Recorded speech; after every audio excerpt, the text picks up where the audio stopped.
እውነቱ ወጣ። ሃይሚ ታማ ነው ወይስ ፕራንክ? ዝርዝር መረጃውን እነግራችኋለሁ።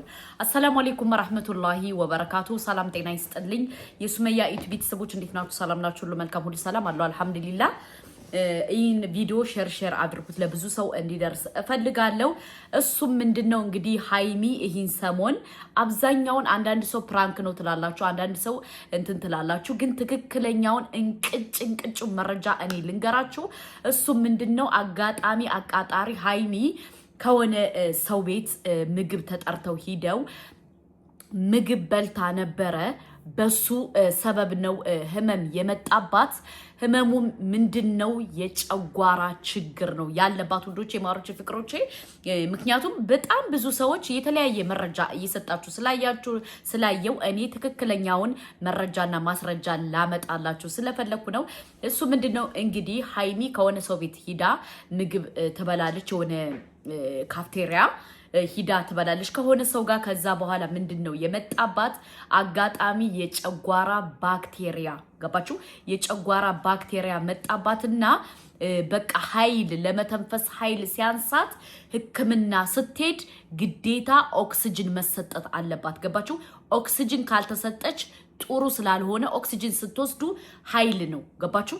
ኦክሲጅን እንትን ማለት እዚህ የሚተከለው ስትወስዱ ኃይል ነው የሚሰጣችሁ ማለት ነው። እና ሃይሚ ያንን ከወሰደች በኋላ ትንሽ ተሽሏታል ማለት ነው።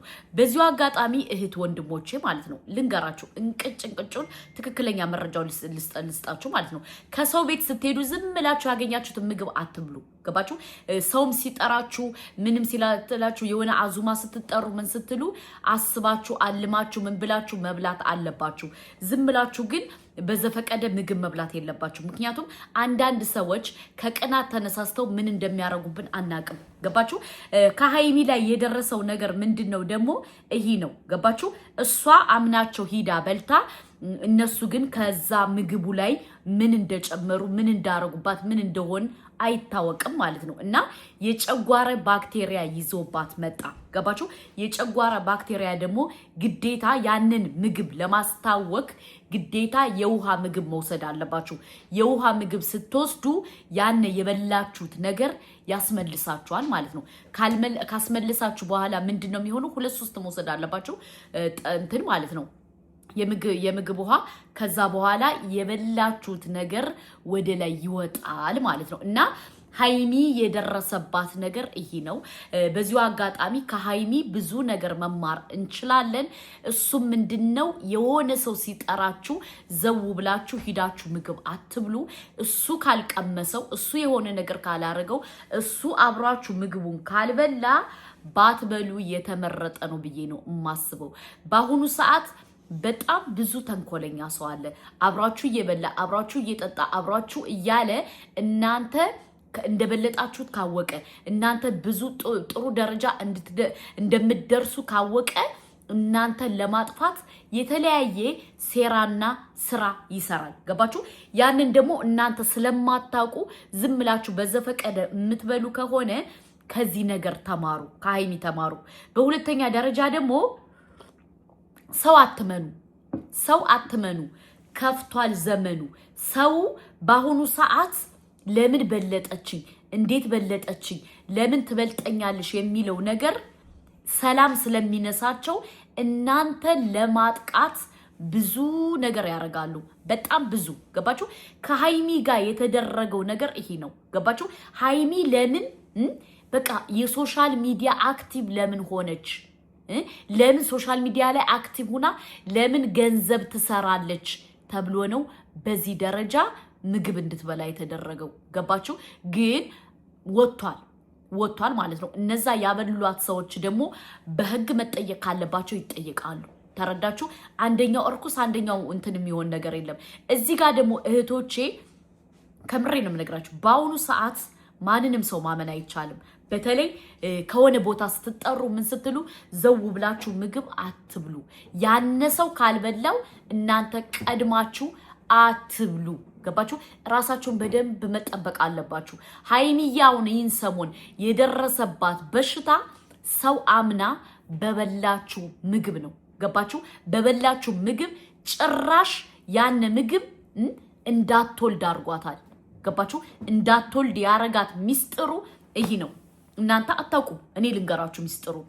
እንዳትወልድ ለምን ከምግቡ ጋር የተጨመረበት ነገር ተሎ ባይወጣ ኑሮ ለህይወቷም አስጊ ነበረ። ገባችሁ? ለህይወቷ አስጊ ነበር። አንዳንድ ሰዎች ከናንተ ጋር እየበሉ ከናንተ ጋር እየጠጡ ለናንተ ፒስ ጓደኛ መስለው ማለት ነው ለናንተ ተንኮል የሚያሸርቡላችሁ ሰዎች አሉ። ተንኮል ገባችሁ? እሷ ለምን አደገች፣ እሷ ለምን እንዴት አለሽ፣ እንዴት ትቀየራለሽ፣ ለምን ትቀየራለሽ የሚለውን ነገር ይዘው የሚለውን ተንኮል ውስጣቸው ላይ ሰርጦ ገብቶ እናንተን ዋጋ የሚያስከፍሏቸው ሰዎች አሉ። ገባችሁ? ሃይሚ ፈጣሪ ስለሚወዳት በጊዜ ታወቀ። በጊዜ ወደ ሕክምና ሄድሽ፣ በጊዜ እንትማልሽ፣ በጊዜ ባትወስድ ኑሮ ግን ምናልባት ህይወቷን ልታጣ ሊሆን ይችላል። ገባችሁ? ምናልባት ህይወቷን ልታጣ ሊሆን ይችላል። ስለዚህ ታዋቂ ሰዎች ጥንቃቄ አድርጉ። አብራችሁ እየበሉ አብራችሁ እየጠጡ አብራችሁ እየተነፈሱ ለናንተ ግን ተንኮል ይዘውላችሁ የሚሄዱ ሰዎች አሉ። ገባችሁ? ለናንተ ተንኮል አመቻችተው እንዴት ታድጋለሽ፣ ለምን ታድጋለሽ፣ ለምን ትቀየራለሽ ብለው የሚሄዱ ስንት አይነት ተንኮለኛ ሰው አለ። ገባችሁ? ስንት አይነት አስመሳይ ሰው አለ። ተረዳችሁ? በጣም ራሳችሁን አክቲቭ መሆን አለባችሁ። ራሳችሁን ማወቅ አለባችሁ።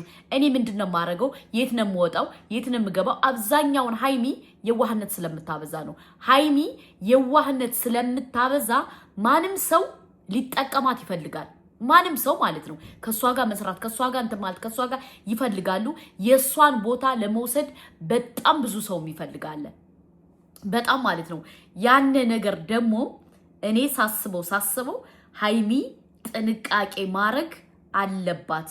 ምክንያቱም የዘመኑ ያመጣው በሽታ የዘመኑ በሽታ ማለት ነው። የዘመኑ በሽታ ሰውን አምናችሁ ተጠግታችሁ ብዙ ነገር እያረጋችሁ ያነሰው ግን ለናንተ ተንኮል፣ ክፋት፣ ሸረኝነት ይዞ እናንተን ለማጥፋት ነው የሚንቀሳቀሰው። ገባችሁ? ሃይሚ ላይ የደረሰው ነገር ያን ነገር ነው። በምግብ የተበከለ ምግብ በልታ ነው ይሄ ነገር የገጠማት። ገባችሁ? ጥንቃቄ ማድረግ አለባችሁ። የሳቀላችሁ ሰው ሁሉ ለናንተ ሰው አይደለም። ያዘነላችሁ ሰው ሁሉ ለናንተ ሰው አይደለም። ገባችሁ? የሰው አይነት በጣም የተለያየ ልብ ያለን ሰዎች ነን። በጣም የተለያየ ልብ ያለን ሰዎች ነን እና ይህን ነገር መጠንቀቅ አለባችሁ። ገባችሁ? ማንን ማመን እንዳለባችሁ ማንን ማመን እንደሌለባችሁ ፈጣሪ እሱ ነው የሚያውቀው። እና በቻላችሁት መጠን ራሳችሁን መውደድ አለባችሁ። ያገኛችሁትን ምግብ ከበላችሁ ግን ልክ እንደ ሃይሚ ዋጋ ትከፍላላችሁ።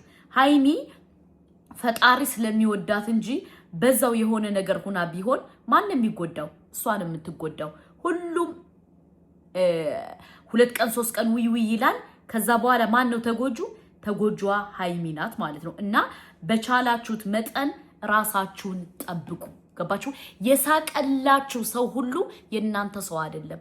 የሳቀላችሁ ያሽቃበጠላችሁ በቃ ወደድኩሽ ያላችሁ ሁሉ ይወዳችኋል ማለት አይደለም።